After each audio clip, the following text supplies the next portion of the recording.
ask, I hear there's more sex in Hungry Ghost than there was there is more sex in there is more sex in Hunger Ghost, and it's with different people, which is kind of exciting because obviously in book number 1, Lexi and Archer find each other fairly early and enjoy each other for the rest of the book. This time Lexi is without Archer and is finding her way through a number of different people. And I think she's kind of doing that thing that I certainly did in college, and I think a lot of people do in college, where they're like, oh wait, like sexuality isn't something that I have to necessarily reserve for like the love of my life. Again, the deconstructing of the classic story. So she starts to kind of date and see other people and start to ask herself questions around what she's actually interested in and what she's actually going to give herself permission to explore. So there's definitely more sex. It's a little bit sadder at the beginning, but it gets pretty good.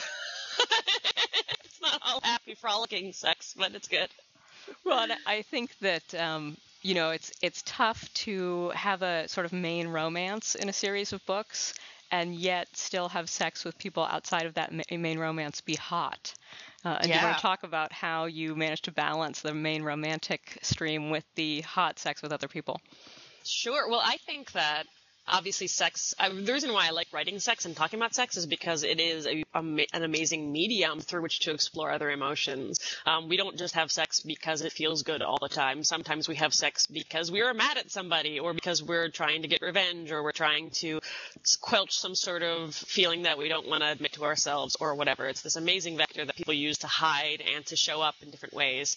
And so I think that in using it as a thematic device around connection and what somebody's actually trying to go for.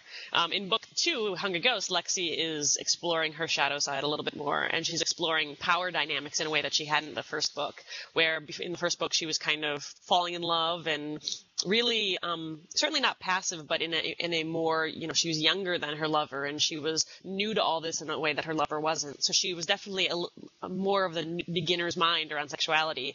In this book, she's starting to realize that she can take agency for her own sexuality in different ways and use her sexuality in different ways to explore different things about herself. And so she starts exploring kink and power dynamics and things that aren't necessarily right out of the gate for a lot of people, which is fun. Excellent. Yeah. Well, I'd grill you more about that, but I'm going to hold that off for our next interview in case this doesn't turn out so well.